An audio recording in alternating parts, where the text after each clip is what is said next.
ठीक है, मैं आपको एक तस्वीर दिखाता हूँ। कल्पना कीजिए आप अपने फोन पर स्क्रॉल कर रहे हैं और मजेदार वीडियो और स्कूल अपडेट्स के बीच आपको एक चमकीला विज्ञापन दिखता है जो आसानी से पैसा कमाने का वादा करता है।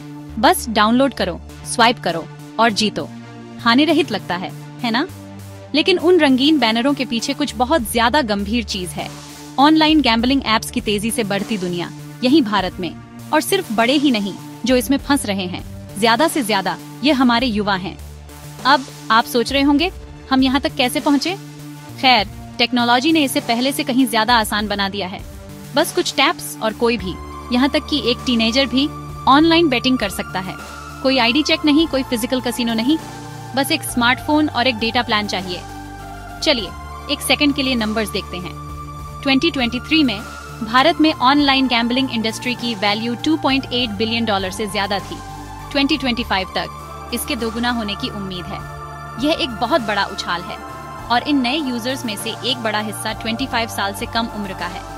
यहाँ सबसे अहम बात है, ये ऐप्स लत लगाने के लिए डिजाइन किए गए हैं। वे चमकीले रंगों, तुरंत इनाम और पुश नोटिफिकेशंस का इस्तेमाल करते हैं ताकि लोग बार बार वापस आते रहें। हर स्पिन, हर बेट डोपामाइन की एक छोटी सी तेजी पैदा करता है, वही ब्रेन केमिकल जो दूसरी लतों को बढ़ाता है।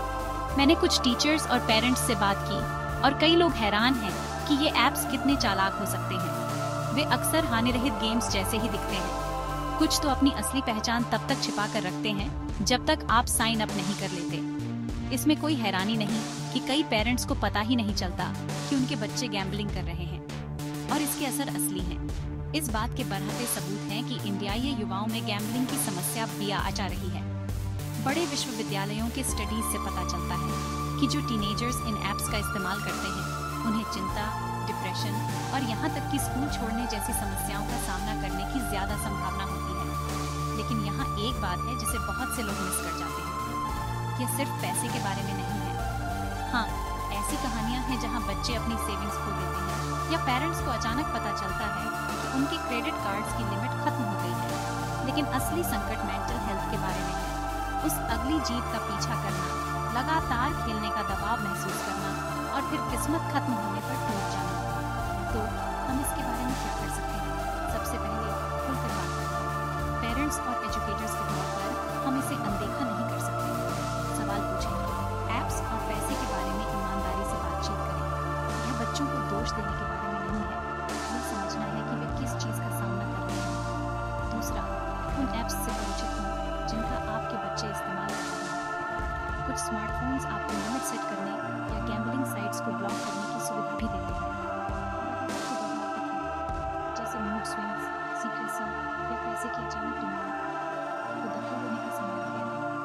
अंत में मदद मांगने से संकोच न करें। भारत में और ऑनलाइन दोनों जगह हेल्पलाइन और सपोर्ट ग्रुप्स हैं उन परिवारों के लिए जो गैम्बलिंग की लत से जूझ रहे हैं। कभी कभी सबसे बहादुर काम जो आप कर सकते हैं वह है मदद मांगना। निचोड़ ये है, टेक्नोलॉजी कहीं नहीं जा रही, लेकिन सही जानकारी के साथ हम अपने बच्चों को इसे सुरक्षित